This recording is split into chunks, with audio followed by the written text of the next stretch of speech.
Oi pessoal, a gente está ao vivo para mais uma aula da disciplina de Matemática Computacional em caráter extraoficial. E como a gente havia combinado, nas terças-feiras a gente vai, a partir de hoje, começar uma revisão de álgebra linear e a gente mantém na, nas quintas-feiras a nossa revisão de cálculo, certo? Então a gente vai começar de uma maneira bem introdutória a nossa revisão de álgebra linear e hoje a gente tem uma participação especial porque não só os alunos da disciplina de matemática computacional estão interessados em revisar, como também a Marília Cristina está interessada em revisar. Ela foi graduada no curso de Ciência da Computação do campus de Russas e atualmente faz o mestrado no MDCC, orientada pelo professor Manuel Campelo. Quer dar um oi pro pessoal, Marília? Oi, gente. A Marília, ela também é conhecida como minha irmã, certo? É por isso, vulgo minha irmã. E ela está interessada nessa revisão de álgebra linear. Então, às terças-feiras, a gente vai ter duas vozes nessa transmissão. A minha voz e a voz da Marília. Tá bom? É, eu não estou disponibilizando ainda o livro que eu vou utilizar para vocês, mas em breve eu vou estar disponibilizando para vocês o link no grupo, tá? O livro que a gente vai seguir é o livro do Listen, e é o livro Linear Algebra. É basicamente álgebra linear em inglês, né? Eu acho que dá para perceber. E bom, a minha escolha para esse livro, para a gente fazer a revisão baseada nesse livro, é que ele, ele aborda a construção de álgebra linear passando por estruturas algébricas. Eu quero mostrar para vocês o que isso significa. O índice do livro, ele traz uma base do que a gente vai fazer nessas aulas de revisão. A gente vai começar com exemplos bem simples de álgebra linear. Eu não sei se a gente vai demorar muito tempo nessa seção 1 do livro, né? Linear Algebra in Everyday Life. Não sei se a gente vai passar muito tempo aí, até porque são 6 páginas apenas. Mas aproveitando, e isso não é útil apenas para álgebra linear, a gente também vai revisar alguns conceitos de matemática, né? Como conjuntos e lógica matemática, mapeamentos e relações, tá bom? Na seção 2. A seção 3, que é o que me chama a atenção, que eu vou achar útil no decorrer da disciplina, é a seção de estruturas algébricas, onde a gente vai aprender conceitos sobre grupos, anéis e corpos. Note, inclusive, que corpos em inglês são chamados de fields, e a gente não tem uma tradução equivalente em português para essa estrutura algébrica. Ela é chamada de field em inglês, e se a tradução fosse direta, ela seria chamada de campo, mas em português a gente chama ela de corpo, tá bom?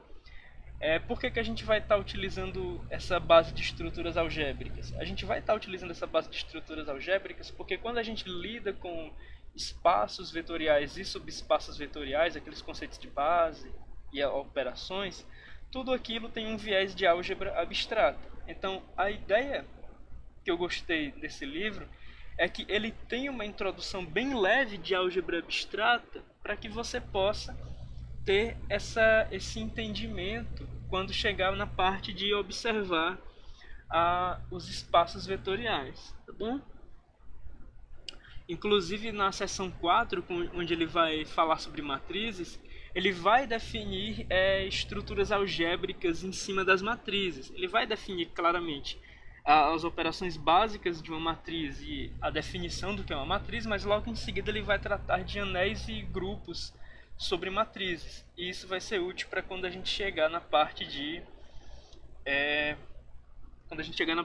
espaços vetoriais, tá bom? Ele continua falando de algumas formas de matrizes e de rankings de matrizes. ele passa para sistemas de equações lineares, depois determinantes, polinômio característico, que tem a ver com alto-vetor e alto-valor de matriz, espaços vetoriais, mapeamentos lineares. A partir da seção 11, eu não sei se a gente precisa disso exatamente para a parte que a gente vai utilizar em matemática computacional, que são as formas lineares e bilineares. A gente também tem vetores ou espaços vetoriais euclidianos e unitários. Eu acho que isso é interessante, principalmente a parte euclidiana, né? A seção 13, a 14, a 15, eu não acredito que a gente utilize muito em matemática computacional. A 16 tem essa história de dualidade, isso pode ser útil para a gente. A partir da 17 que vai ter sistemas de equações diferenciais. A 18, a 19 e a 20 eu não creio que sejam muito úteis para a gente. É tão pouco, eu acredito que a gente vai conseguir ir tão longe. Mas vamos ver como vai ser a quarentena. E, bom, a gente vai ficar nesse livro nas nossas terças-feiras. Então, vamos ver até onde dá pra gente ir nele. À medida que eu perceber que algumas coisas são, digamos, inúteis pra gente, eu vou pulando isso, tá bom? Deixa eu ver como é que a gente tá no chat antes de começar a revisão de fato. Bem, eu vou ver como é que a gente tá no grupo, como vocês estão acompanhando a transmissão. Deixa eu dar uma olhada aqui. A gente tem 4 pessoas assistindo. Vamos ver aqui os comentários. O Rafael Andrade está dizendo que usa o livro do Boldrini. Eu conheço o livro do Boldrini, Rafael, mas eu não acredito que o livro do Boldrini ele tem uma base teórica forte, tá bom? Eu vou preferir utilizar esse livro pelo fato de que ele aparenta ter, né? Eu não vou julgar o livro antes de lê-lo, mas ele aparenta ter uma base teórica mais forte, tá bom? Deixa a gente começar a revisão aqui. Esse primeiro capítulo ele tenta mostrar aplicações de álgebra linear. Álgebra linear no cotidiano, né? Linear Algebra in Everyday Life. Eu acredito que esse primeiro capítulo ele parece ser muito voltado a uma leitura mais forte. Ele é bem textual, esse primeiro capítulo. No claims counting in car insurances. Pessoal, eu vou pular esse primeiro capítulo porque eu tô achando ele muito aprofundado textualmente. Ele deve ser bastante simples de ser lido, mas eu acredito que ele é um tanto contraproducente para a gente porque ele vai trazer textos muito grandes e pouco material para compor uma revisão de fato, tá bom? Pelo que eu estou acompanhando, ele está apresentando problemas do cotidiano que podem ser modelados com entidades lineares. E aparentemente ele não faz muito além disso. É uma contextualização da álgebra linear em problemas cotidianos. E eu acredito que isso não vai ser interessante para a gente estabelecer uma revisão. Então a gente vai começar logo no capítulo 2, tá bom? Eu recomendo a leitura do capítulo 1 para quem tiver interessado em observar aplicações de álgebra linear no cotidiano, na vida real. Mas como a gente está revisando a álgebra linear tendo a revisão como um fim,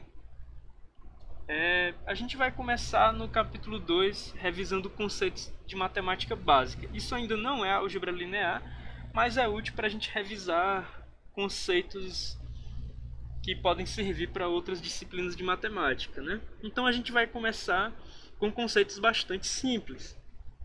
A gente vai começar definindo o que é um conjunto e a lógica matemática, que a gente vai utilizar certamente conjuntos para lidar com estruturas algébricas, e a lógica matemática a gente precisa dela para provas e para enunciar teoremas, né, implicações e conjunções e disjunções e assim por diante. Tá acompanhando, Marília? Tá no capítulo 2, 2.1, Sets in Mathematical Logic. Tá bom, Marília tá acompanhando. Então a gente deve estar bem.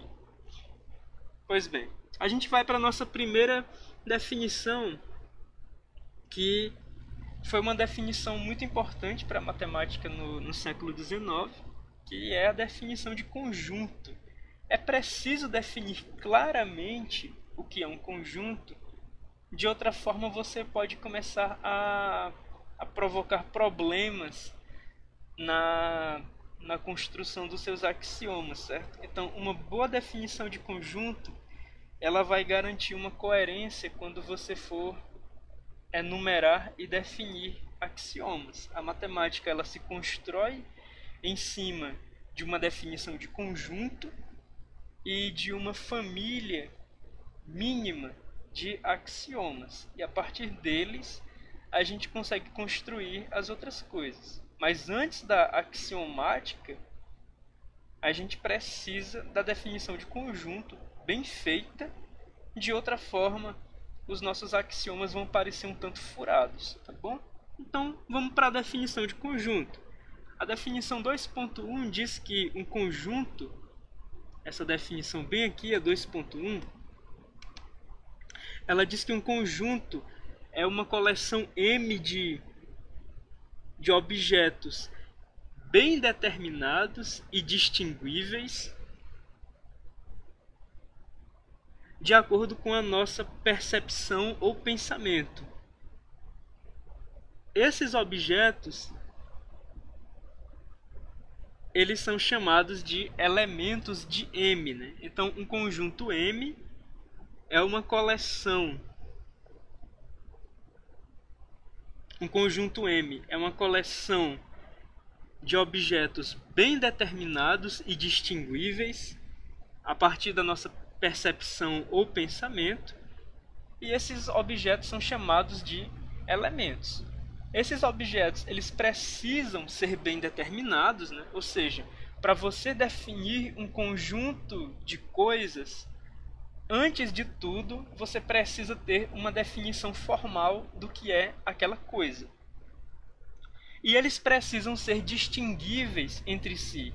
Ou seja, você precisa saber diferenciar dois objetos com a natureza que você propõe criar um conjunto entre si, e você precisa saber igualar também objetos que sejam idênticos. Números, por exemplo, você pode igualar e você pode distinguir números entre si. Então, números, já que estão bem determinados, como por exemplo os números naturais estão bem determinados e você consegue distinguir os números naturais entre si, você pode falar da criação de conjuntos de números naturais, certo?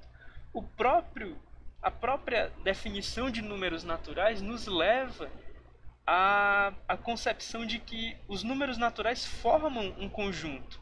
Eles são o conjunto deles mesmos, né? Ou seja, o conjunto dos números naturais contém todas as entidades matemáticas conhecidas como números naturais e nada mais, tá bom? Pois bem, com essa definição de conjunto, a gente pode ver o seguinte: o fato da gente conseguir dizer que um elemento, que os objetos X, eles são bem determinados, isso permite que a gente consiga decidir precisamente se X pertence ao conjunto M ou não, certo? O fato de você ter uma noção bem clara do que é o seu tipo de objeto vai permitir que você saiba se esse objeto está dentro do seu conjunto ou não. A gente escreve X pertence a M quando o objeto em questão X é um elemento do conjunto M. Do contrário, a gente escreve que X não pertence a M.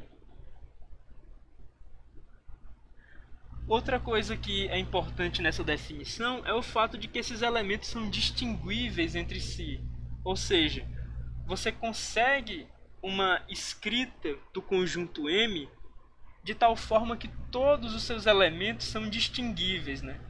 Você pode dizer que o conjunto M contém os números 1, 2 e 3, e você tem símbolos distintos para os números 1, 2 e 3, que você aprendeu quando você aprendeu a escrever. Então, o número 1 ele tem o símbolo dele, seja a palavra 1 falada ou a forma caligráfica de escrever o número 1, assim como o número 2 e o número 3. Então, o fato de você conseguir distingui-los permite que você consiga definir bem o conjunto, que você consiga enumerar esse conjunto utilizando os símbolos dos seus elementos. E esses símbolos têm que ser distinguíveis entre si, certo?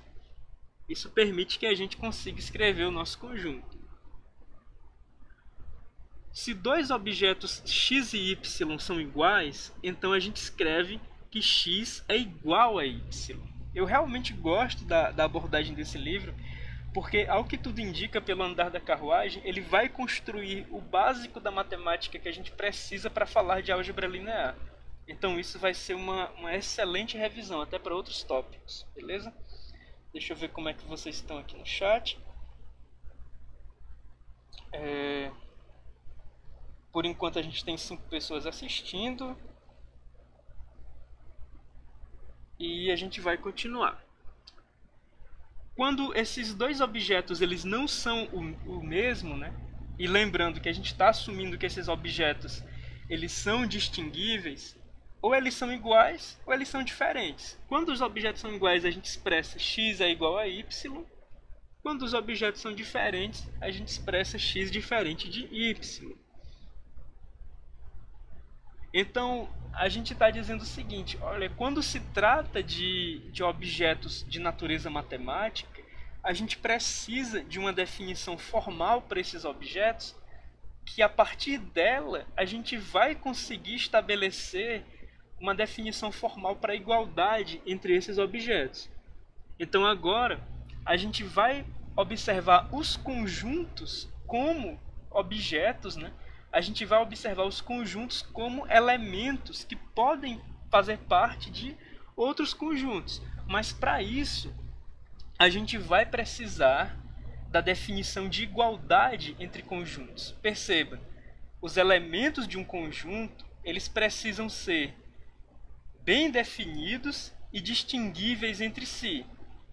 Se um conjunto tiver de fazer parte de outro conjunto, se um conjunto precisar ser elemento de um outro conjunto, você precisa ter uma boa definição do que é conjunto, a gente já tem, e você precisa saber distinguir conjuntos. Você precisa saber se dois conjuntos são iguais ou se dois conjuntos são diferentes. Uma vez que você saiba manter a distinção entre conjuntos, você vai estar apto a considerar conjuntos como elementos de outros conjuntos. Então, a gente vai precisar definir uma forma de garantir a igualdade entre conjunto. Antes de chegar na definição 2.2, a gente vai estabelecer uma notação para conjuntos. A nossa notação para conjuntos vai envolver as chaves, certo? Ou seja, quando a gente colocar um par de chaves abrindo e fechando, a gente vai estar falando da entidade matemática conhecida como conjunto, tá bom? Então a gente vai começar a definir uma forma de simbolizar um conjunto para que a gente possa distinguir conjuntos. A definição formal a gente já tem. A gente precisa de uma boa representação de conjunto para que a gente possa falar de igualdade ou não entre conjuntos. Por exemplo, esse conjunto bem aqui é o conjunto de 3 cores: red, yellow e green. Esse segundo conjunto, ele é um conjunto finito que tem os 4 primeiros naturais. Tem o 1, o 2, o 3 e o 4. E observa, cada elemento desse conjunto tem um símbolo que distingue esse elemento dos outros elementos, e esses elementos estão bem formados. Por que eles estão bem formados? Esses caras em particular são números naturais. Como esses caras são números naturais, a gente consegue distingui-los entre si e existe uma boa definição de números naturais. Então, números naturais podem ser elementos de conjuntos. A Marília já está bocejando aqui porque ela está achando muito básica a nossa revisão. Não. É só porque... Ah, depois do almoço você fica com sono, né? Tá bom. Mas é o seguinte, apesar da nossa caminhada estar sendo bastante básica, é nesse ritmo que a gente constrói os números naturais, é nesse ritmo que a gente constrói os números inteiros, os racionais e os reais. Em particular, a gente vai seguir esse ritmo, aparentemente, para começar a construir as estruturas algébricas mais básicas. No entanto, como as estruturas algébricas mais básicas elas dependem da definição de conjunto, a gente vai precisar definir bem o que é um conjunto. Aí só depois disso que a gente vai poder falar das estruturas algébricas e ir construindo sobre elas até a gente chegar no ponto em que a gente fala das nossas estruturas alvo, que são os espaços vetoriais, tá bom? Mas até lá a gente vai ter muito chão.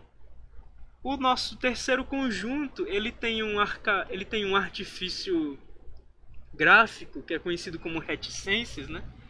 Que permite que a gente passe a ideia de que esse conjunto ele tem uma quantidade infinita de elementos. E a partir de alguns elementos que a gente descreve desse conjunto, é nos permitido extrair um padrão de como esse conjunto vai continuar. Por exemplo, aqui a gente tem o 2, o 4, o 6. Admitindo que os números naturais começam no 1, isso aqui daria a impressão para a gente de que esse conjunto se trata do conjunto dos números pares dentro dos naturais, tá bem? E esse é um conjunto infinito, já que existem infinitos números pares dentro dos naturais. Uma outra forma de definir um conjunto é da seguinte forma. Você precisa escrever o elemento que você está querendo colocar dentro do conjunto, certo? Você precisa determinar o elemento que você está querendo colocar dentro do conjunto, no caso o x, e depois da barra, que a gente lê como tal que, você precisa colocar a propriedade que caracteriza esse elemento. Ou seja, a gente está dizendo que esse conjunto bem aqui que a gente está descrevendo, a gente está dizendo que esse conjunto bem aqui que a gente está descrevendo, ele contém elementos x que satisfazem a propriedade. X é um número positivo par. Então isso aqui é o conjunto dos números positivos pares. Afinal, todo elemento nesse conjunto é caracterizado por satisfazer a propriedade de ser um número positivo par. Esse outro conjunto, ele não é de natureza matemática. O segundo conjunto, ele tem elementos x e aparentemente x é uma pessoa. Ou seja, esse conjunto ele é tirado dentro do conjunto de pessoas. Agora, quem são as pessoas que pertencem a esse conjunto? A propriedade que caracteriza as pessoas que pertencem a esse conjunto é a pessoa ser dona de uma bicicleta. Se x é uma pessoa dona de uma bicicleta, então x faz parte desse segundo conjunto. Ou seja, esse segundo conjunto é um conjunto de pessoas. E quais pessoas fazem parte dele? Fazem parte dele as pessoas que têm uma bicicleta, tá bom? Que são donas de uma bicicleta. E agora a gente vai escrever alguns conjuntos que são mais conhecidos. Esse aqui é o conjunto dos números naturais, tá bom? A gente vai utilizar esse n com esse traço duplo na diagonal para determinar o conjunto dos números naturais.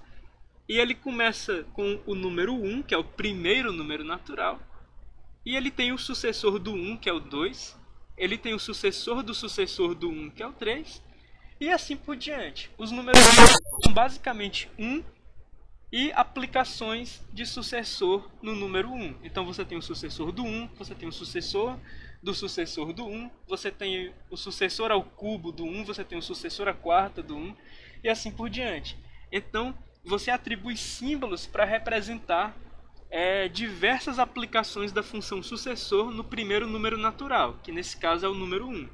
O livro ele vai fazer uma distinção entre o conjunto dos números naturais que ele considera que não contém o zero e os números naturais que ele considera que contém o zero. Ou seja, os naturais zero são justamente os naturais acrescidos do número zero. Para quem está lembrado de história da matemática, ou para quem já teve curiosidade de ler a respeito, o número zero ele é muito dúbio de ser pertencente aos naturais, porque ele não foi um dos primeiros elementos criados para contagem, né? O número zero, digamos, foi a primeira grande abstração da matemática. Antes a gente só colocava pedras para representar objetos, e a depender de quantas pedras a gente estava usando, a gente conseguia contar quantos objetos elas representavam, como uma pedra por boi ou uma pedra por galinha, para contar um conjunto de bois ou um conjunto de galinhas. Você não poderia ter 0 bois ou 0 galinhas.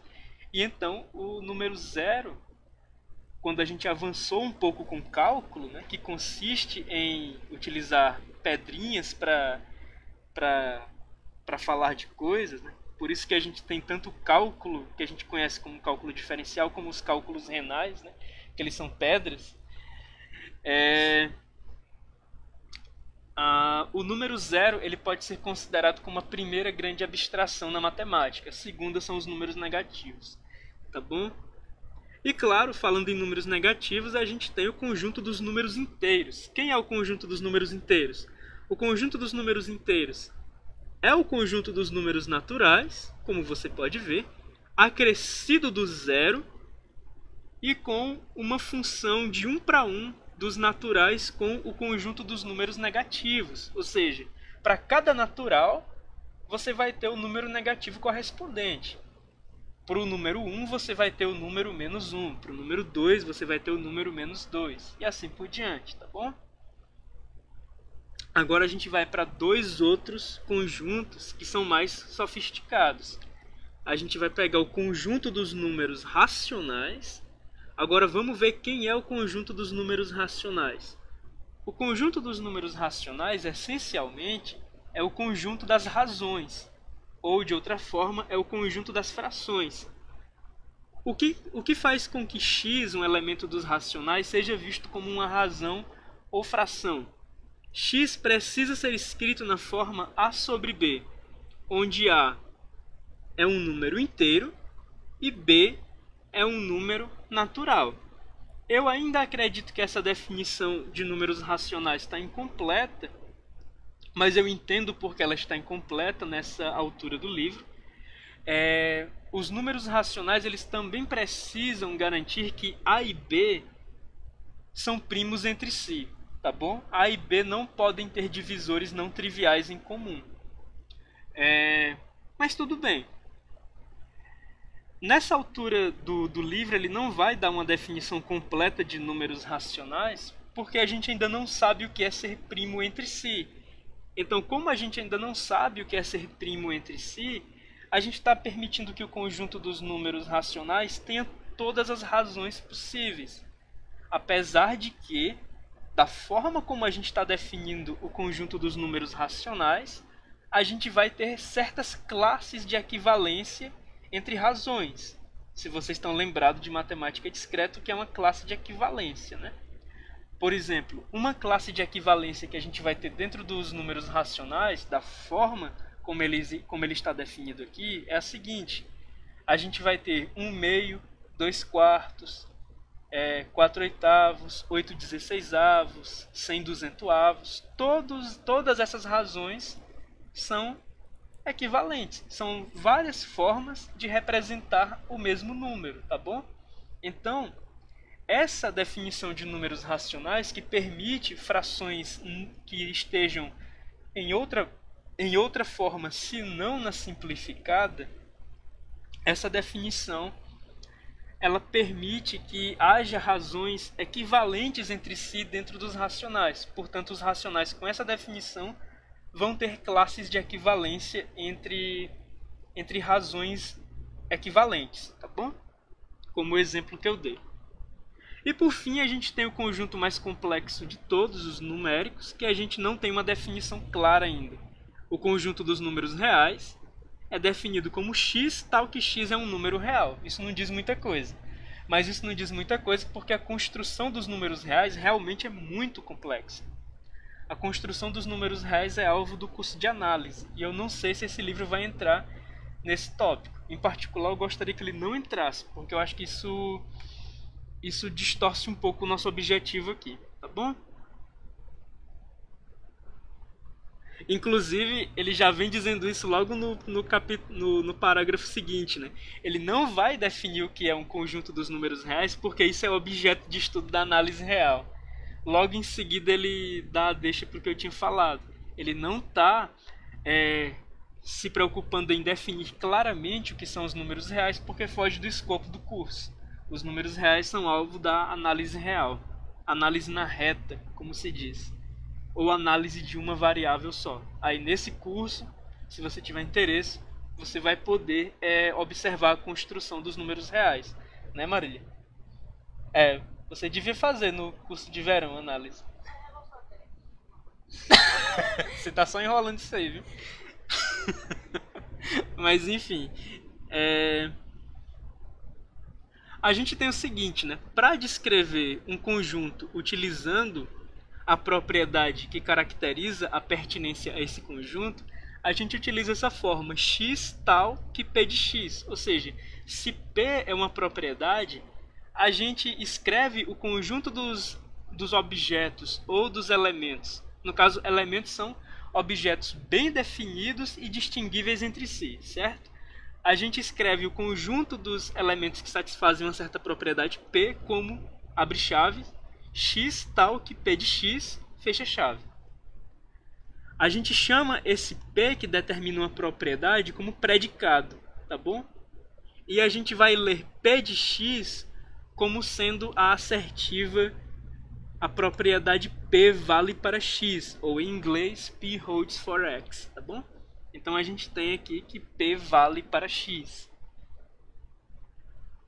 Agora que a gente vai precisar da lógica, né? Por que a gente vai precisar da lógica? Porque as nossas propriedades ou os nossos predicados, eles não necessariamente vão falar apenas da natureza intrínseca desses objetos. A gente vai em outras propriedades, ou seja, a gente vai poder criar conjuntos não apenas utilizando propriedades elementares, mas a gente vai poder criar conjuntos baseados em propriedades que são derivações de outras propriedades, derivação por conjunção, por disjunção, por implicação e assim por diante. Então, a gente vai precisar definir um pouquinho de lógica para que a gente consiga falar de conjuntos mais sofisticados. Uma vez que a gente consiga elaborar sobre propriedades, a gente vai conseguir falar de conjuntos mais complexos. Então, uma assertiva, né, como a gente está falando, ou eu acredito que a melhor tradução a partir de agora vai ser proposição. Eu vou começar a traduzir assertion como proposição agora. Uma proposição é uma sentença, certo? Statement, você vai ler como uma sentença. Uma proposição é uma sentença que pode ser classificada como ou verdadeira ou falsa, tá bom? Por exemplo, a gente tem a sentença: o conjunto naturais tem uma quantidade infinita de elementos. Essa sentença, ela é verdadeira. Ela é verdadeira não pela definição dos números naturais. Ela é verdadeira como uma consequência da definição dos números naturais. Inclusive, mais uma vez a gente volta a falar de análise. Se você quiser entender por que os números naturais são infinitos, você vai precisar fazer o curso de análise, tá bom? Então, os números naturais são infinitos, ou o conjunto naturais tem uma quantidade infinita de elementos, essa sentença é verdadeira e a explicação para isso está no curso de análise. A sentença, agora essa sentença já não é muito objetiva, veja só. Essa sentença, amanhã o tempo vai estar bom, essa sentença não é muito objetiva porque ela não pode ser medida objetivamente. Então a gente não vai considerar esse tipo de sentença subjetiva como uma assertion. A gente não vai considerar sentenças subjetivas como proposições, tá bem? O que eu quero dizer com isso é, uma sentença subjetiva, ela pode falar sobre uma característica de alguma coisa e haver discordância entre analisadores quanto a essa característica. Por exemplo, amanhã o tempo vai estar bom. Se você estiver falando com uma pessoa que gosta de chuva e amanhã for um dia de chuva, essa pessoa vai achar o tempo amanhã bom. Mas se você estiver falando com uma pessoa que não gosta de chuva, essa pessoa vai achar o tempo de amanhã ruim.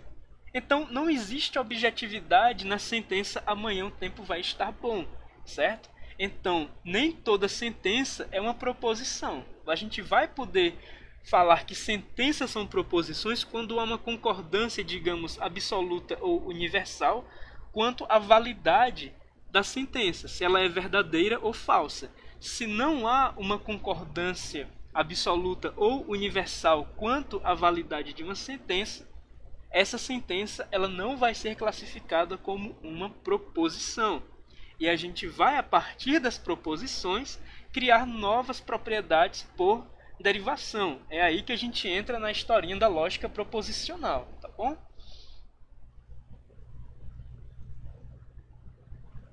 Olha só, aí ele diz, essa história do tempo estar bom, de um tempo ser bom, isso não é claro. Isso é uma coisa subjetiva, inclusive. E apesar disso, além de ser uma coisa subjetiva, a previsão do tempo ela é uma coisa incerta. Você não pode falar a respeito do tempo. Agora, quer dizer, você não pode falar com 100% de certeza a respeito de previsão do tempo, né? Para além da subjetividade. A gente vai ter para cada sentença, a sentença que é a negação daquela sentença. Por exemplo, se a gente tiver a sentença A, na verdade, se a gente tiver a proposição A, a gente vai ter a proposição não A, que a gente vai simbolizar com esse traço com uma curvinha para baixo, né? Na esquerda do A, não A. Tá bom? Qual vai ser a relação entre essas proposições? A relação entre a proposição A e a proposição não A é dada por uma outra proposição. Isso é legal. A relação entre essas proposições é dada pela seguinte proposição. A proposição A é verdade, quer dizer, a proposição não A é verdade, se e somente se a proposição A é falsa. De outra forma, a proposição não A é verdadeira, se e somente se a proposição A é falsa. E claro, essa segunda parte que ele enunciou, ela é redundante porque a gente está utilizando if and only if, mas como ele ainda não construiu a lógica, eu acho que ele ainda não está utilizando isso com uma noção formal, está utilizando isso com uma noção textual. Aí a gente tem um exemplo, né?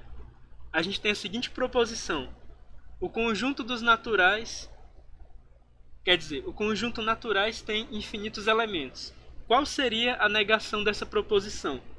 A negação dessa proposição seria: o conjunto naturais não tem infinitos elementos, né? Observa que a diferença da proposição o conjunto naturais tem infinitos elementos para a negação dela consiste verbalmente, né, dessa palavra bem aqui, not, tá bom? Então, a gente tem aqui o conjunto naturais tem infinitos elementos, tem a sua negação como o conjunto naturais não tem infinitos elementos.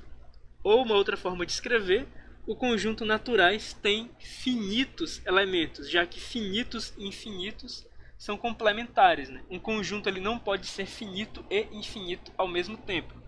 Tanto que a definição formal de infinito é simplesmente um conjunto que não é finito. Essa é a definição formal de infinito, tá bom? A definição formal de finito é um conjunto que tem uma relação de 1 para 1 com os naturais. Quer dizer, é um conjunto que tem uma relação de 1 para 1 com um subconjunto, um segmento inicial dos naturais. Essa é a definição de conjunto finito. Pois vamos lá, vamos continuar. Uma vez que você tenha duas proposições A e B, você pode fazer composições dessas proposições A e B, certo? E essas composições que a gente vai descrever, elas são conhecidas como composições lógicas. Ou a coisinha das operações de lógica proposicional, né? E quando você pega duas proposições A e B e faz uma composição lógica com as proposições A e B, você vai obter uma proposição composta. De toda forma, quando você pega duas proposições e faz uma composição delas, você obtém uma nova proposição, tá bom? Então agora a gente vai listar as composições lógicas com a sua abreviação matemática e o nome dela. Aliás, eu estou esquecendo de olhar como é que vocês estão no chat. Eu gosto muito dessas coisas introdutórias e acabo esquecendo de ver como é que vocês estão aqui. Deixa eu dar uma olhada. Por enquanto a gente tem 2 pessoas assistindo, tem os comentários, quer dizer, 4 pessoas assistindo os comentários do Rafael. Nenhuma dúvida. Então vamos continuar. A gente tem a primeira composição lógica, que é a conjunção. A conjunção, ela é representada por esse chapéuzinho, né? E o significado da conjunção entre as proposições A e B é justamente A e B. Você quer que a proposição A e B seja verdade. Isso vai acontecer quando a proposição A é verdade e quando a proposição B é verdade. Você tem a disjunção. A disjunção é representada por esse chapéuzinho ao contrário, né? E ela é escrita como A ou B, ou seja, a disjunção de duas proposições é verdadeira quando pelo menos uma das duas é verdadeira. A gente tem a outra composição lógica, que é a implicação, é representada como uma setinha, e a gente escreve que A implica B, ou que se A, então B é verdade, ou que A é uma condição suficiente para B, ou que B é uma condição necessária para A, quando A implica B é verdade, apenas, na verdade é mais fácil falar de quando ela é falsa. A implica B é falso apenas quando A é verdade e B é falso. De qualquer outra forma, até mesmo por vacuidade, essa composição lógica vai ser verdadeira, dadas as proposições A e B com as suas respectivas avaliações, né? Com suas respectivas valorações. A gente tem a equivalência, e a equivalência eu já não colocaria ela como uma composição lógica elementar, porque a equivalência ela pode ser definida em termos de implicação e conjunção, né, Marília? A equivalência ela pode ser definida A se e somente se B, como se fosse A implica B e B implica A. Eu esperei que ela fosse falar alguma coisa, mas ela não falou nada. Ela é tímida. Ok, então. Isso tá muito bom. Não, eu só tenho acesso a eles pelo chat. Aí de vez em quando eu olho o que eles estão comentando.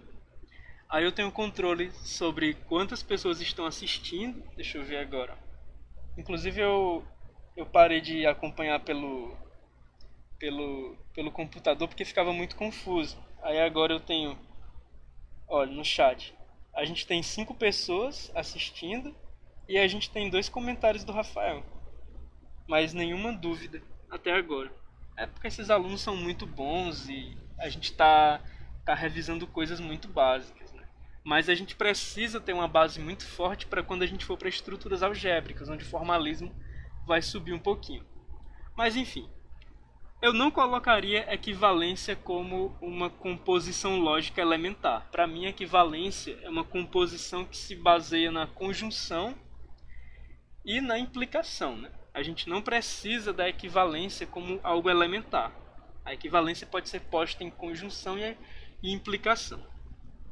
Pois bem, para a gente entender como funcionam essas composições lógicas, a gente precisa atribuir juízo de valor, ou a gente precisa atribuir um valor booleano para proposições, que podem ser simplesmente variáveis da lógica proposicional, ou que podem ser de fato proposições que tenham um juízo de valor claro, né? São justamente, como a gente estava dizendo, sentenças com uma avaliação absoluta, universal e objetiva, né? Não é uma coisa que depende de mim ou de outra pessoa para ser verdade, ou que depende de uma predição ou de um método de avaliação incerto, tá bom? Então, por exemplo, a gente tem uma tabela verdade sintetizando como se dá a valoração em verdadeiro e falso das composições lógicas baseado nas proposições A e B. Quando a proposição A, vamos primeiro para a conjunção, né? A e B. Quando A e B é verdade, então a composição A conjunção B, a conjunção de A e B, é verdade. Em qualquer outro caso, quando pelo menos uma das duas é falsa, a gente tem que a conjunção de A e B é falsa. No caso de A ou B, a gente vai ter que na disjunção de A e B, quando A e B estão sendo compostas por disjunção, A ou B é verdade desde que pelo menos uma das proposições A e B seja verdade. A ou B vai ser falso apenas quando as duas proposições são falsas. A gente tem A implica B. Essa composição A implica B, ela é verdade quando a hipótese, a proposição hipótese, no caso a proposição A, ela é falsa, ou quando a proposição A hipótese, é verdadeira e a proposição conclusão, a proposição B, também é verdadeira. Quando é que a implicação é falsa? A implicação só é falsa quando a proposição hipótese é verdade e a proposição conclusão é mentira, tá bom? Nesse caso, A implica B é falso. E A, se e somente se B, a gente vai poder observar a relação entre a implicação e a equivalência. A, se e somente se B vai ser verdade apenas quando as duas proposições se igualam em termos de valor verdade. Por exemplo, quando as duas proposições são ambas verdadeiras, então essa composição lógica, A equivalência B, ela é verdadeira. Quando as duas proposições são falsas, então as duas também são equivalentes entre si.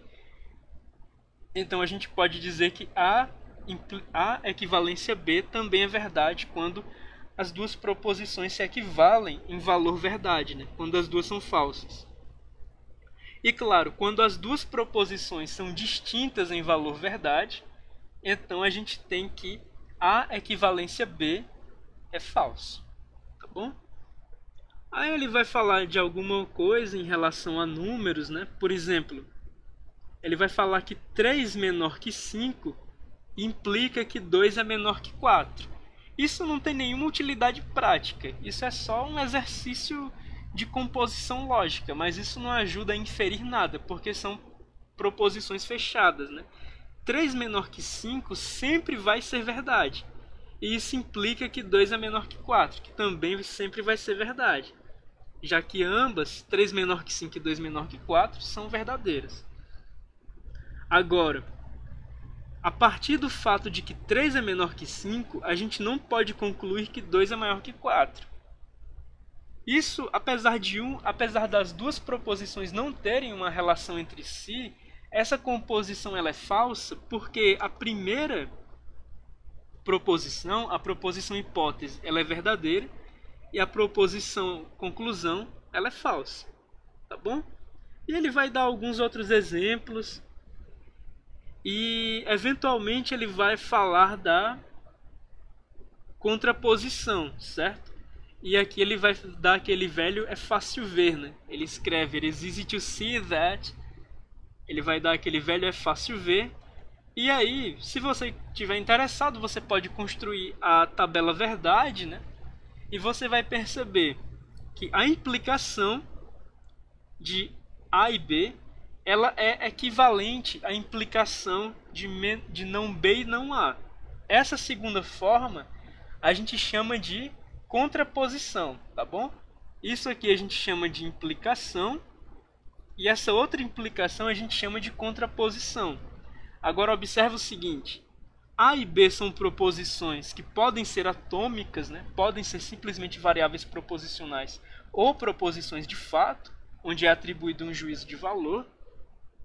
Mas aqui você já vê nessa outra implicação que as composições elas se aplicam a proposições quaisquer. Por exemplo, não B não é exatamente uma composição porque não envolve duas proposições, mas já não é uma proposição simples.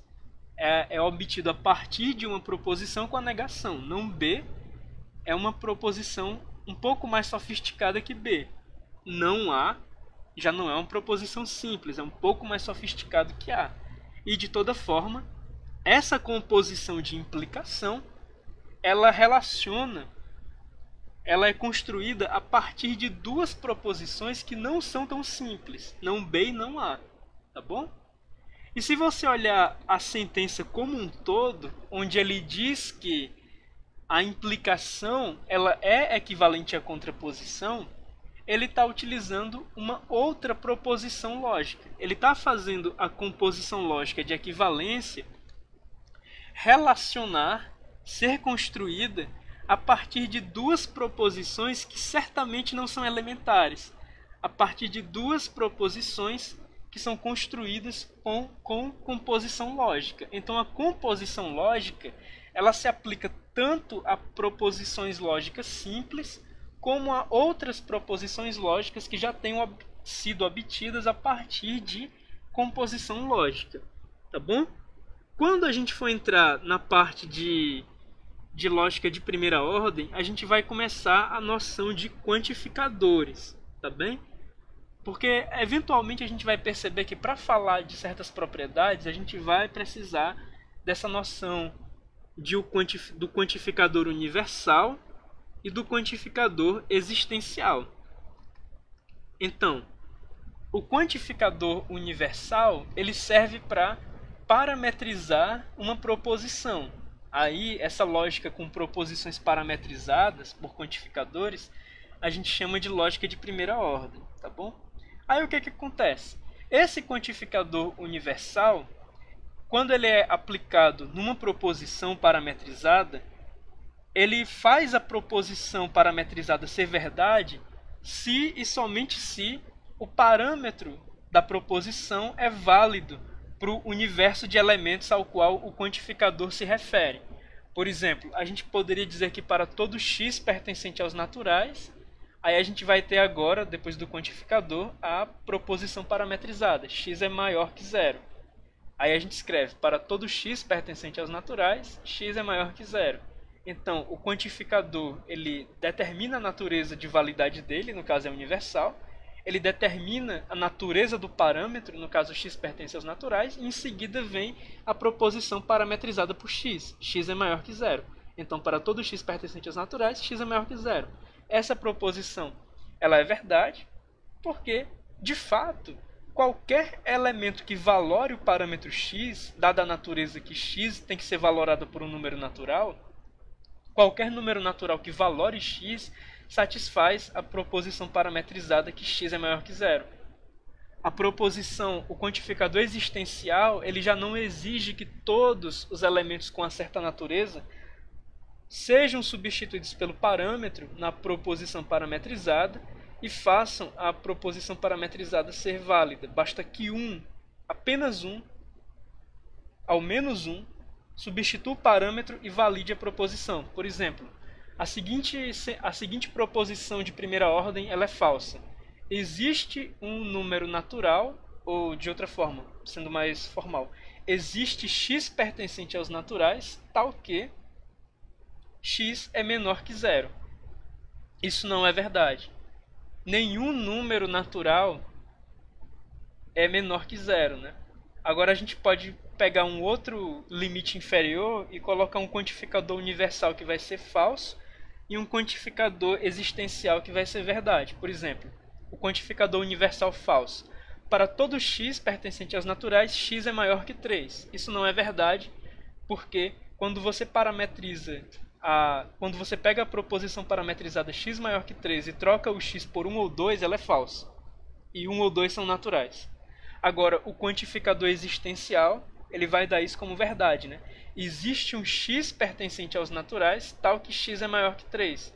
Aí basta você pegar, por exemplo, x igual a 4, e você vai estar pegando a proposição parametrizada x maior que 3, e vai estar substituindo o parâmetro x por um dos números naturais, o 4, e vai estar obtendo um valor verdade, beleza? Então, eu acredito que a gente não vai precisar entrar em tanto detalhe sobre lógica de primeira ordem, mas essencialmente você tem que entender lógica de primeira ordem como uma lógica proposicional com parâmetros e quantificadores. Os quantificadores regem a exigência que eles têm sobre os parâmetros e também determinam a natureza dos parâmetros, né? Então, para todo x pertencente a alguma coisa. Aí, novamente, a natureza do parâmetro ela vai ser dita, ela vai ser determinada por um certo conjunto, tá bom? Vamos continuar agora com algumas definições. Agora a gente vai falar do que é ser um subconjunto. Mas antes de entrar na definição de subconjunto, vamos ver como é que vocês estão no chat. A gente tem 5 pessoas assistindo. E a gente vai falar do que é ser um subconjunto agora. A gente vai pegar dois conjuntos M e N. E a gente vai escrever que M é um subconjunto de N, e a gente vai usar a notação M, e esse C estranho com um traço embaixo, N, a gente vai usar essa notação se o seguinte é verdade. Se todo elemento de M também é um elemento de N. Ou seja, M é subconjunto de N, ou M está contido em N, quando a pertinência a M implica na pertinência a M. Caso contrário, a gente pega o símbolo de contido ou igual, ou o símbolo de ser subconjunto, corta esse símbolo e a gente estabelece que dois conjuntos não são, que a gente estabelece que M não é subconjunto de N. Quando é que isso ocorre? Quando existe pelo menos um elemento de M que não pertence a N, ou seja, a pertinência a M não é condição suficiente para pertinência a N. Se M é subconjunto de N, então pertencer a M é condição suficiente para pertencer a N, tá bom? Na segunda definição, em 2.2, a gente tem o seguinte: M e N, e é aqui que a gente vai caracterizar os conjuntos como elementos de outros conjuntos. A gente vai ter uma boa definição de conjunto, e a partir de agora a gente vai ter que conjuntos são distinguíveis entre si, certo? E portanto a gente vai conseguir utilizar conjuntos como sendo elementos de outros conjuntos. E a partir disso a gente vai construir as estruturas algébricas, tá bom? Então a gente vai ter agora um passo importante para o andar da carruagem. M e N são ditos iguais, são conjuntos iguais, e a gente escreve que M é igual a N quando duas coisas acontecem. Quando M é subconjunto de N e quando N é subconjunto de M. Ou seja, pertinência a M é uma condição suficiente e necessária para pertinência a N. Portanto, a pertinência a M é uma caracterização da pertinência a N. E, portanto, esses conjuntos eles guardam exatamente os mesmos elementos. Tá bom? Caso um desses conjuntos não seja subconjunto do outro, a gente escreve que M é diferente de N, usando o símbolo diferente com o qual a gente está habituado. Beleza? Então, a definição 2.2 ela permite que a gente comece a utilizar conjuntos como elementos de outros conjuntos. Ou seja, a gente sabe que um conjunto é uma família de coisas bem definidas e distinguíveis entre si, E essa definição por si só faz com que conjuntos sejam coisas bem definidas. A partir de agora, conjuntos também são distinguíveis entre si. Então, a gente pode definir um conjunto que tem como elementos outros conjuntos, tá bom? E claro, a gente tem a definição 3 que vai dizer o que é exatamente ser um subconjunto próprio. A gente diz que M é um subconjunto próprio de N, ou seja, a gente escreve que M está propriamente contido em N se duas coisas são verdades. Se M é subconjunto de N e M é diferente de N. Ou seja, a gente escreve que M é subconjunto próprio de N quando M é subconjunto de N, mas N não é subconjunto. Na verdade não. A gente diz que M é um subconjunto próprio de N quando M é subconjunto de N, mas existe pelo menos um elemento de N que não pertence a M, né? Aí nesse caso, a gente fala que M é subconjunto próprio de N. Agora a gente pode utilizar a nossa ideia de lógica de primeira ordem, que é utilizando proposições parametrizadas, para começar a ter uma definição mais formal do que significa, utilizando proposições de primeira ordem, utilizando proposições parametrizadas, do que significa essa ideia de relação entre conjuntos, né? Ou seja, utilizando lógica proposicional, a gente consegue a primeira coisa em estruturas algébricas ou álgebra abstrata. A gente consegue caracterizar um conjunto, a gente consegue dizer quais elementos estão dentro dele.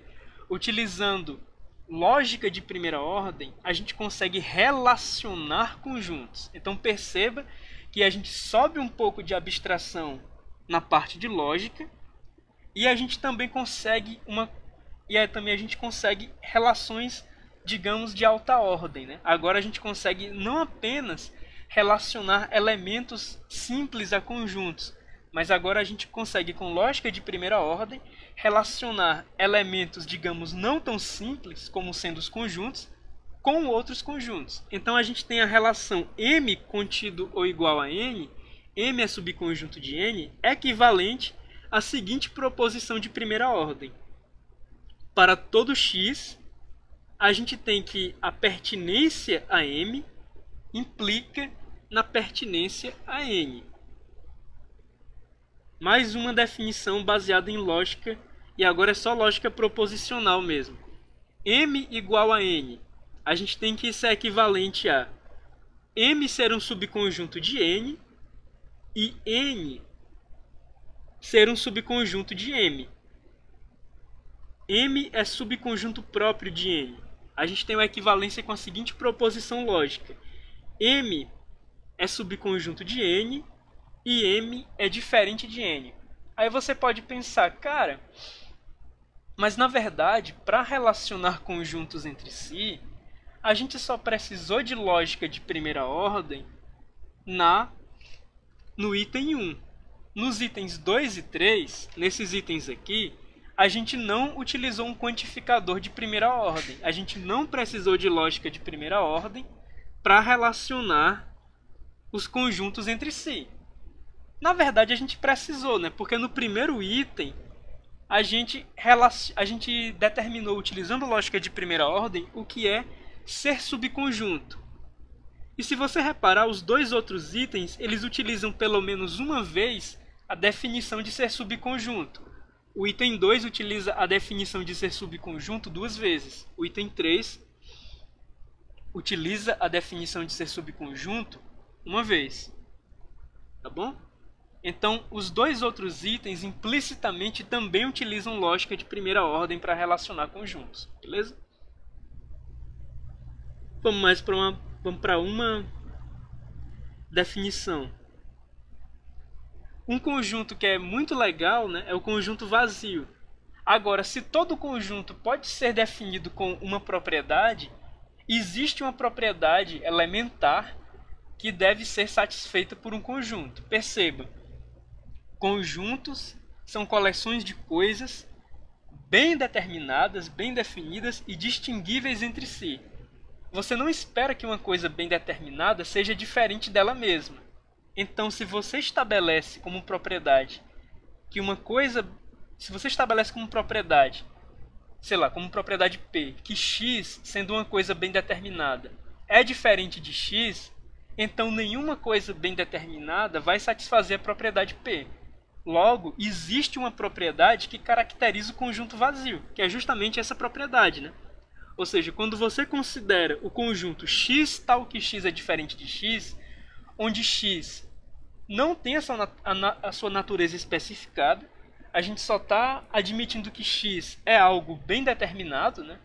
É um objeto com uma boa definição. Então, nada que tenha uma boa definição vai satisfazer x é diferente de x. E, portanto, esse conjunto especial a gente chama de conjunto vazio.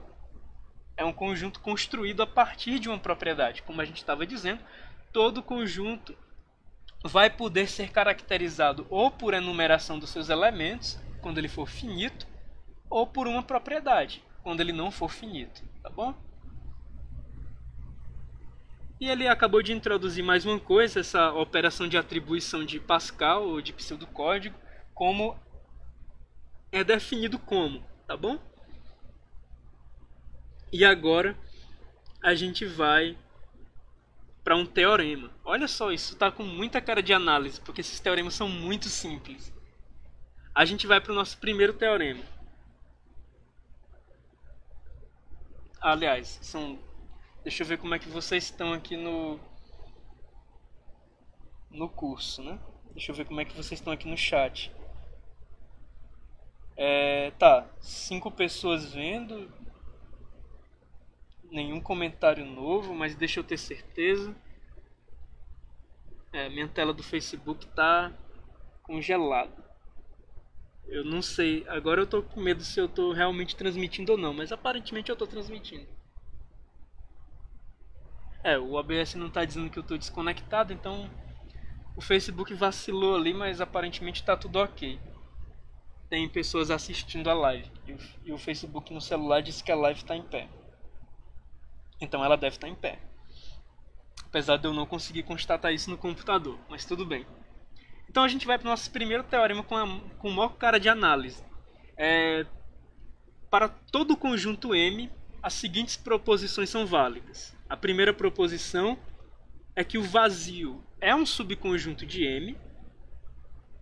E a segunda proposição é que se M é um subconjunto de vazio, então, na verdade, M é igual a vazio. Veja o seguinte, se a primeira proposição de fato é verdade, que vazio é subconjunto de qualquer M, então basta você completar a volta, né? Basta que M seja subconjunto de vazio para que você obtenha o fato de que M é igual a vazio. Então vamos para a primeira demonstração, vamos para a demonstração de que vazio é subconjunto de M. E eu realmente estou adorando esse livro está com uma cara de álgebra abstrata. Foi um livro muito bom mesmo. A gente vai ter que mostrar a seguinte sentença como sendo válida. Veja qual é a sentença que a gente vai ter que mostrar. Pela definição de ser subconjunto, a gente vai precisar mostrar que todo elemento de vazio também é elemento de M. Então, em lógica de primeira ordem, a gente vai ter isso aqui, ó. Em lógica de primeira ordem, a gente vai ter que para todo x é preciso que a proposição parametrizada a seguir seja verdade. X pertence a vazio implica que x pertence a M. A gente precisa mostrar que isso é verdade. Agora veja o seguinte. Como nenhum x pertence a vazio, veja só, como nenhum x pertence a vazio, a gente sabe que x pertence a vazio necessariamente é falsa, certo? Porque se x pertence a vazio, então x é diferente de x, o que não faz sentido para coisas bem determinadas. Como x diferente de x não faz sentido para coisas bem determinadas e ser bem determinado é necessário para ser um elemento de conjunto, então x pertence a vazio, falando de elementos em relação a conjuntos, é necessariamente falso. Como x pertence a vazio é necessariamente falso, essa implicação bem aqui ela sempre vai ter a sua proposição hipótese sendo verdade, ou, ao contrário, essa implicação bem aqui, ela sempre vai ter a sua proposição hipótese sendo falsa. Tá bom? A implicação x pertence a vazio implica x pertence a M, ela sempre vai ter a hipótese dela, x pertence a vazio, sendo falsa. Vamos voltar para a tabela verdade. Se você observar, toda vida que A é falso, toda vida que A é falso, A implica B é verdade. Então, nessa proposição parametrizada bem aqui, independente do parâmetro x, independente de quem valore o parâmetro x, x pertence a vazio é falso. Então, para qualquer parâmetro x, essa implicação ela precisa ser verdadeira, independente do x, porque para qualquer x, x pertence a vazio é falso. Como para qualquer x essa implicação ela é verdadeira, então essa sentença de primeira ordem, na verdade, essa proposição de primeira ordem, dizer que para todo x, x pertence a vazio é sempre falso, implica que x pertence a M. Eu não sei se para todo x, x pertence a M, mas eu sei que para todo x, x pertence a vazio é falso. Então eu sei que essa sentença como um todo ela é verdadeira por vacuidade. Como ela é verdadeira por vacuidade, a gente sabe que isso aqui é verdade para todo x, e então a gente tem a garantia da primeira ordem de que essa proposição de primeira ordem ela é válida, né? Afinal, para qualquer coisa bem definida que substitua x, essa proposição parametrizada ela vai ser verdade. Portanto, isso aqui é verdade, e isso aqui implica basicamente na definição vazio ser subconjunto de M ser verdade. Tá bom? Agora vamos para a segunda proposição. A gente vai provar que se M é subconjunto de vazio, então M é igual a vazio. Ou seja, só existe um conjunto que pode ser subconjunto de vazio, que é o próprio vazio. É isso que a proposição 2 está dizendo. Então a gente vai admitir que é verdade, né? Como é que a gente prova que essa implicação é verdade? A gente admite que a hipótese é verdade, a gente admite que M é um subconjunto de vazio, e a partir do item 1, a partir do que foi provado no item 1, a gente sabe que vazio é um subconjunto de M. Como a gente está admitindo que M é subconjunto de vazio, e a gente sabe pelo item 1 que vazio é subconjunto de M, a gente tem pela definição de igualdade de conjuntos que M é igual a vazio. Veja que a gente não está atribuindo que M é igual a vazio porque a gente acha intuitivamente que M é igual a vazio. A gente construiu a igualdade entre conjuntos e a gente concluiu com lógica que M e vazio são o mesmo conjunto. Por uma boa definição de igualdade entre conjuntos, tá bom? Então a gente sabe duas coisas. O teorema 2.4 diz duas coisas pra gente. Vazio é subconjunto de qualquer conjunto e o único subconjunto de vazio é ele mesmo, tá bom? O teorema 2.4 diz isso pra gente. Deixa eu ver como é que vocês estão no chat. Vamos ver como é que a gente se encontra aqui. 5 pessoas assistindo e 5 pessoas assistindo e o Ayrton tá me dizendo que tá tudo ok, que tá sendo transmitido. Então, beleza, tá dando certo. Apesar do meu computador não me dar nenhuma pista se tá dando certo ou não. A tela do meu Facebook tá em branco. Eu não sei, Marília, se tá transmitindo. Tá tudo em branco aqui. Marília tá chocada. Cheguei a rir. Mas enfim, vamos agora para o teorema 2.5. Agora a gente vai ter duas propriedades sobre a continência, né? A gente vai começar a entender a continência como sendo uma relação de ordem. Ou seja, a gente vai provar que a continência ela é reflexiva e ela é transitiva, tá bom? Então a gente pega 3 conjuntos dessa vez, o M, o N e o L. Então agora a gente vai provar o seguinte para a relação de continência, para a relação de ser subconjunto de alguém. A gente vai provar que M é subconjunto de si mesmo, ou seja, a gente vai provar a propriedade reflexiva para ser subconjunto de. E a gente vai provar a propriedade transitiva para ser subconjunto de, ou seja, se M é subconjunto de N e N é subconjunto de L, então M é subconjunto de L, tá bom?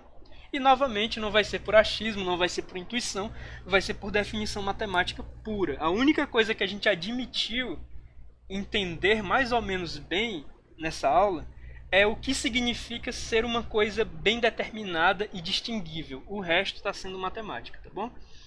O resto a gente tem definição matemática para seguir adiante. Então vamos provar primeiro que M é subconjunto de si mesmo. E essa prova ela vai ser bastante simples, porque M ser subconjunto de si mesmo equivale à seguinte a seguinte proposição de primeira ordem. Para todo x, x pertence a M, implica que x pertence a N. Não importa quem é x. Veja só. Se x for um elemento fora de M, então x pertence a M é falso. Então a gente vai ter falso implica falso para os x que não estão em M. Então, para x que não está em M, a gente vai ter falso implica em falso. E falso implica em falso é verdade. Para x que está dentro de M, x pertence a M é verdade. Então, a gente vai ter que verdadeiro implica verdadeiro, né? Afinal, x pertence a M, para o x dentro de M é verdade. Veja que, como a gente está definindo coisas, como a gente está utilizando coisas que são bem definidas e distinguíveis entre si, não existe uma terceira opção. Ou essa coisa está dentro de M, ou ela está fora de M. A partir dessa dicotomia, a gente sabe que essa proposição de primeira ordem ela é verdadeira sempre. Você olha primeiro para os caras que estão fora de M, vai dar falso implica falso, é verdade.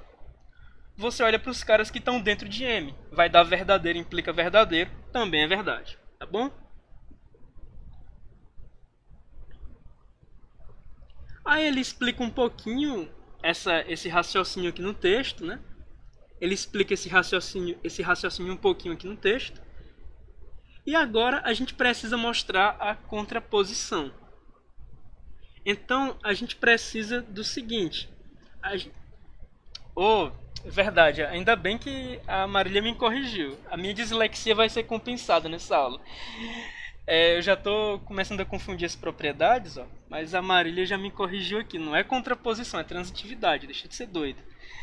Então vamos lá. Para todo x, a gente vai ter que provar o seguinte na transitividade. Para todo x, x pertence a M implica em x pertence a L. E o que a gente tem como hipótese para provar que x pertence a M implica em x pertence a L? A gente tem que M é subconjunto de N e que N é subconjunto de L. Então como é que a gente vai fazer? Caso x pertence a M seja verdade, então a gente vai ter também que x pertence a N é verdade, já que a gente sabe por hipótese que M é um subconjunto de N. Então quem está dentro de M também está dentro de N. Como a gente sabe que x pertence a N é verdade,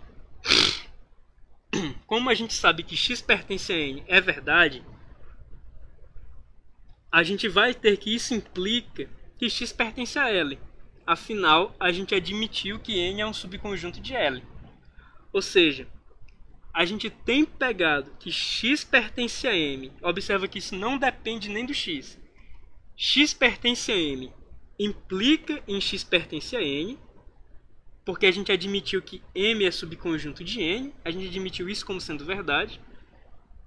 E também, a partir do fato de que x pertence a N, que a gente concluiu pela primeira observação, isso vai implicar que x pertence a L, porque a gente admitiu que N é subconjunto de L. Dado que N é subconjunto de L, o x pertence a N implica no x pertence a L. Portanto, a gente fez uma cadeia de implicações, né? A gente sabe que o x pertence, na verdade bem aqui, a gente sabe que o x pertence a M e indiretamente implicou que o x pertence a L. Então a gente sabe que essa sentença, x pertence a M implica que x pertence a L, ela é verdadeira. Então a gente tem provado a transitividade da continência, né? Ou seja, o M subconjunto de N e o N subconjunto de L implica no M subconjunto de L, tá bom? Mais definição, mas agora são operações de conjuntos. Deixa eu ver como a gente está.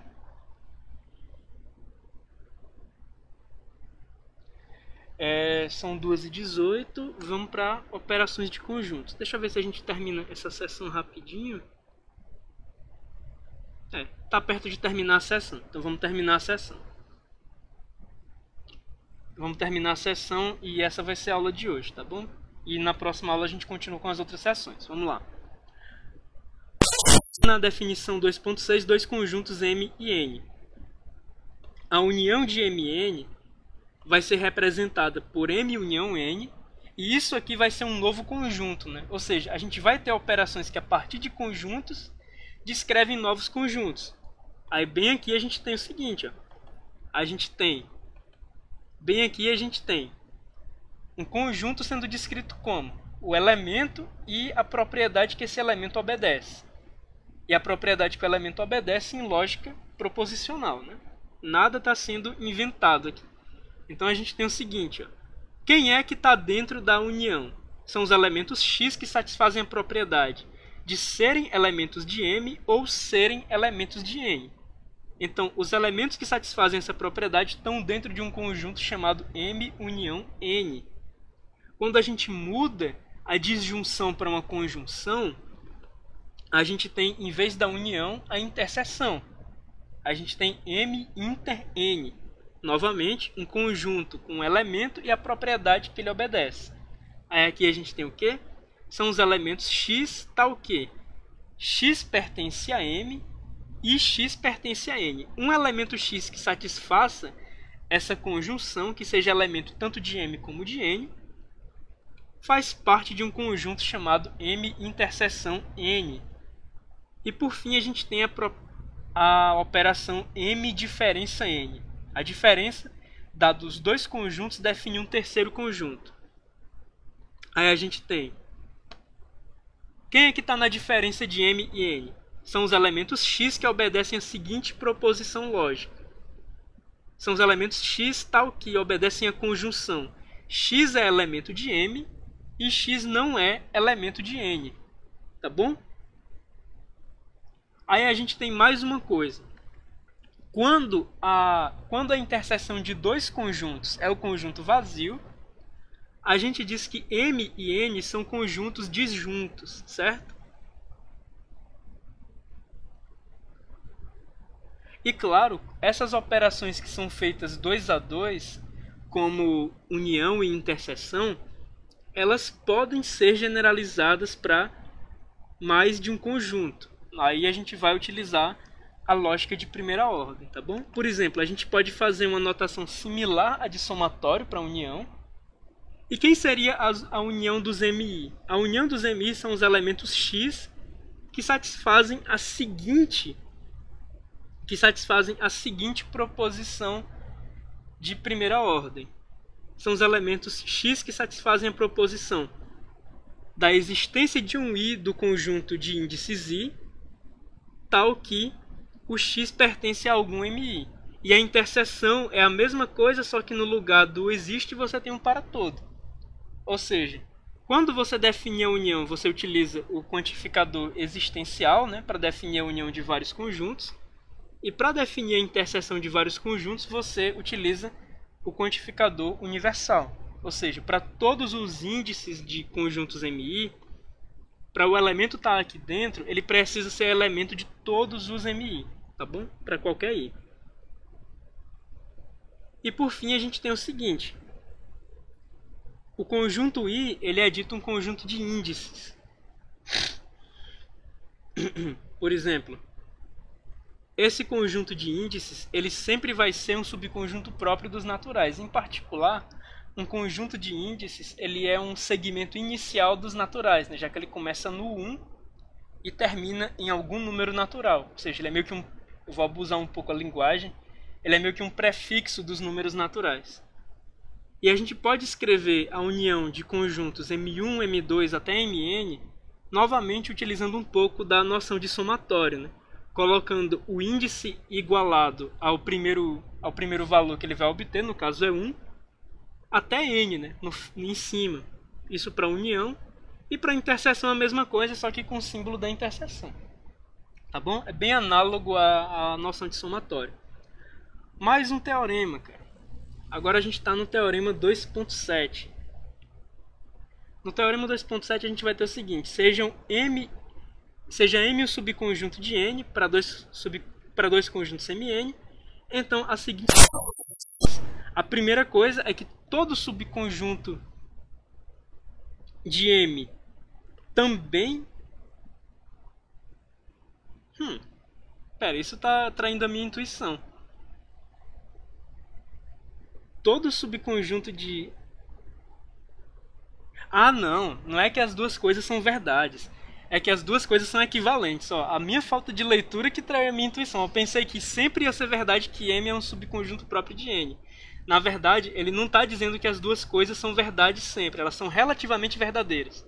Ou seja, essas duas afirmações, elas são equivalentes. A gente vai mostrar que é equivalente M ser subconjunto próprio de N e a diferença de N e M ser diferente de vazio. Então a gente vai precisar mostrar isso em duas coisas, né? Na ida, que 1 implica em 2, e na volta, que 2 implica em 1. Para mostrar que 1 implica em 2, a gente vai partir primeiro do fato de que M é subconjunto próprio de N. Bom, como M é subconjunto próprio de N, a gente já sabe que M é subconjunto de N. Para completar a definição de subconjunto próprio, a gente sabe que M é diferente de N. Como M é diferente de N, para isso acontecer, a gente sabe que existe um X que pertence a N. A gente sabe que existe um X que pertence a N que não pertence a M. O contrário não poderia acontecer. Todo X que pertence a M também pertence a N, né? Então, para que esses caras sejam diferentes, tem que ter um X dentro do N que não está no M. Assim, a gente sabe pela definição de diferença que o X pertence a N diferença M. Como esse X existe, então a gente sabe que N diferença M é diferente de vazio. Afinal, o vazio não contém ninguém. Como o vazio não contém ninguém e o N diferença M contém um cara, então o N diferença M com certeza não é o vazio. E aí a gente sabe que o M ser subconjunto próprio de N implica que a diferença de N e M não é vazia. Agora a gente vai para a volta, que 2 implica em 1. Na volta, que 2 implica em 1, a gente vai ter o seguinte.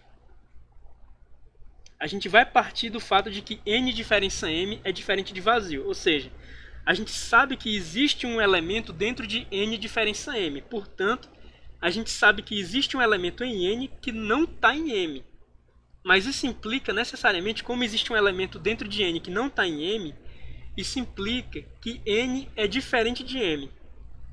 Como N é diferente de M, e a gente já começou admitindo que M é subconjunto de N, então a gente completa a definição do que é M ser subconjunto próprio de N, tá bom? Deixa eu dar uma olhada no chat, como a gente está.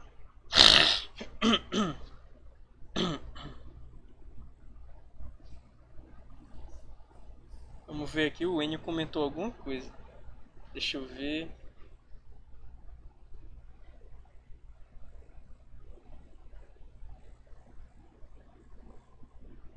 Luiz Alberto, de vez em quando o áudio tá ficando estourado. Eita, é porque eu tô falando muito alto. O Ayrton disse que é um problema. O Enio já viu isso 4 vezes. Eita. Desculpa, cara. Deixa eu tentar minimizar isso aqui, peraí. Realmente, tá estourando mesmo. Eu tô entrando no vermelho aqui. Deixa eu diminuir aqui pra... Eu acho que agora não estoura, não. Eu acho que agora eu não tô entrando mais no vermelho, não. Eu tô falando com o mesmo tom que eu tava utilizando antes. Eu acho que agora vai melhorar um pouquinho. E eu tô vindo com atraso medonho. Aí o N disse que aconteceu de novo. Agora... Ah, cara, mas também pode ser eu pegando no microfone, porque eu fico gesticulando e de vez em quando eu bato no microfone, pessoal. Desculpa, também tem isso. Também tem isso. Mas beleza, a gente sabe então que 1 implica em 2 e 2 implica em 1.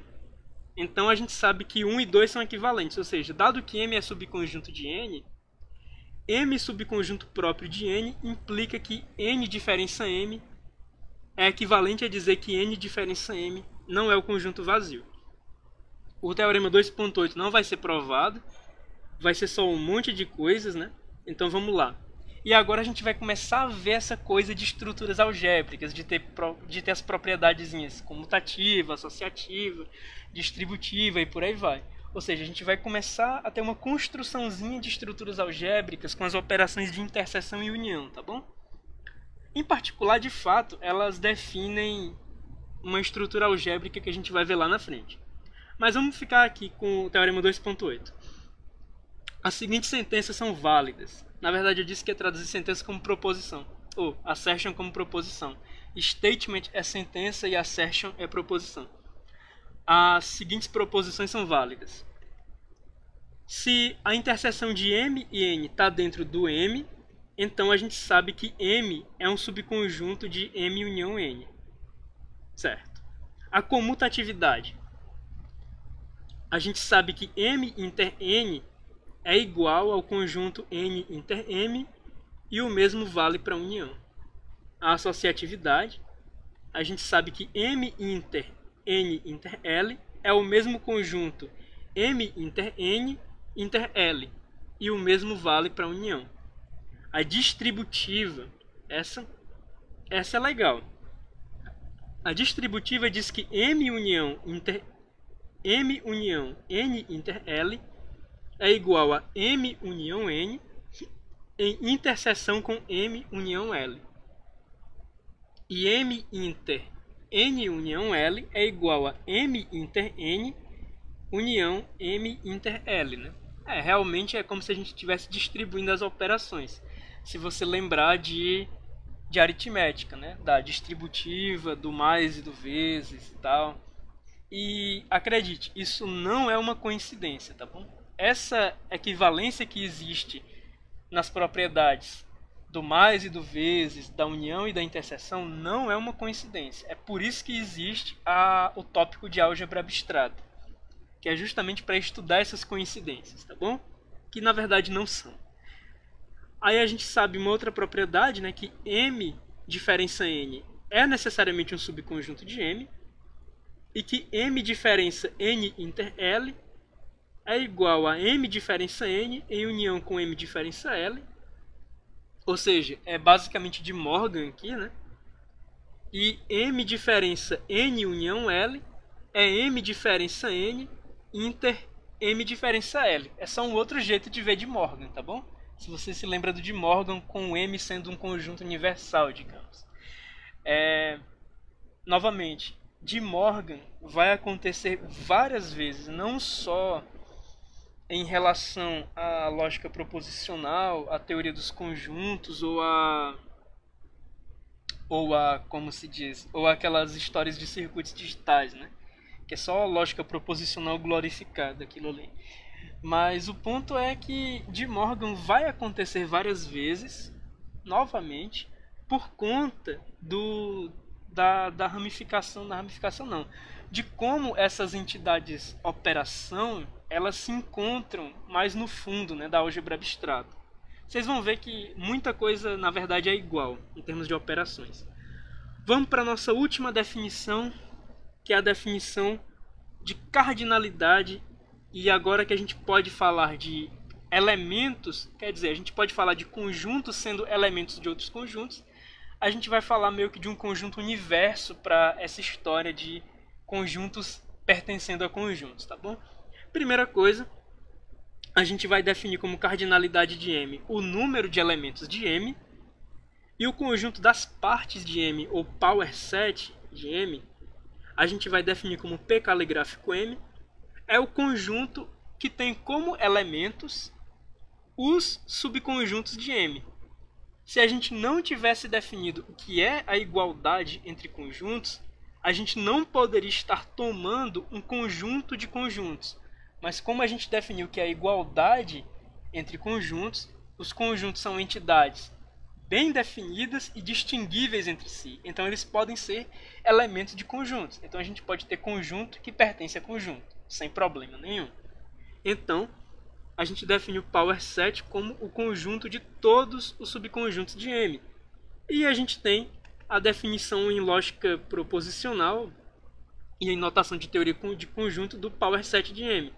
Ou seja, os elementos que estão dentro do power set de M, os elementos N que estão dentro do power set de M, eles satisfazem a propriedade de ser um subconjunto de M, tá bom?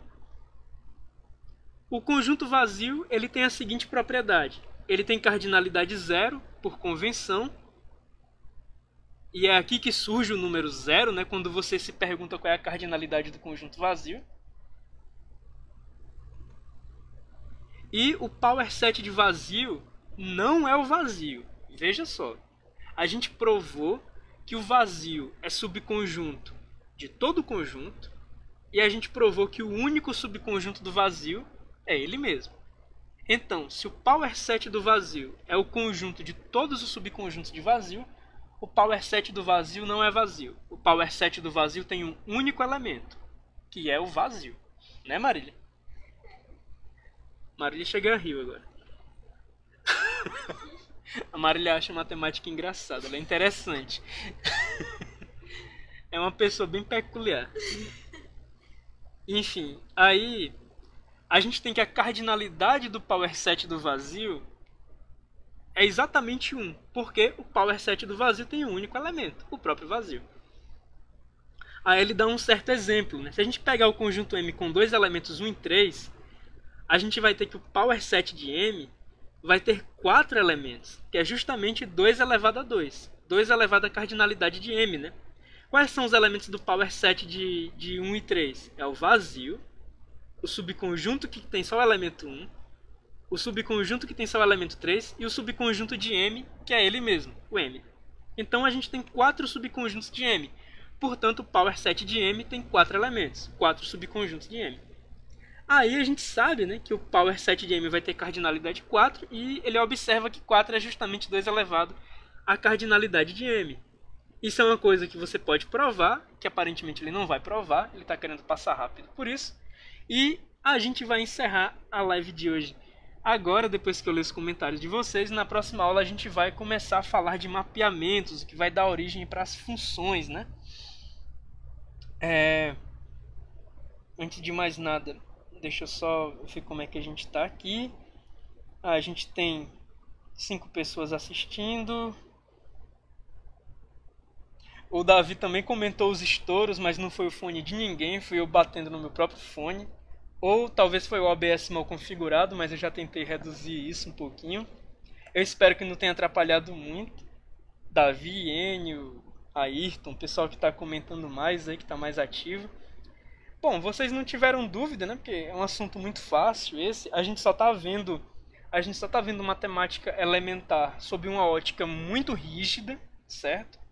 Mas não se engane, a gente precisa de matemática elementar sob uma ótica muito rígida para conseguir definir as estruturas algébricas, e a partir delas a gente vai ter as estruturas algébricas que são interessantes para a álgebra linear, tá bom? A gente vai seguir dessa forma.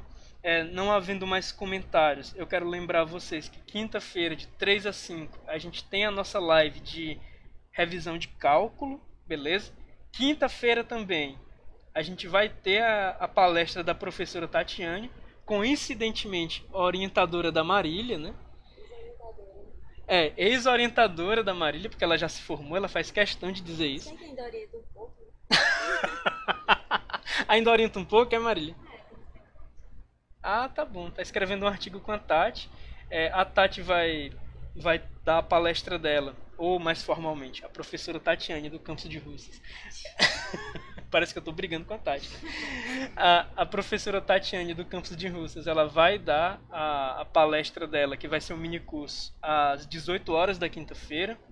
Eu já coloquei o link do sistema de eventos e o banner do mini curso, que vai ser sobre Machine Learning, é o que tudo indica. Então vocês podem se inscrever e participar do mini curso para aprender e ganhar um certificado, tá bom? Então, não havendo mais dúvidas, essa é a live de hoje. Na próxima aula na próxima live a gente continua com os mapeamentos, tá bom? Que vão dar origem às funções.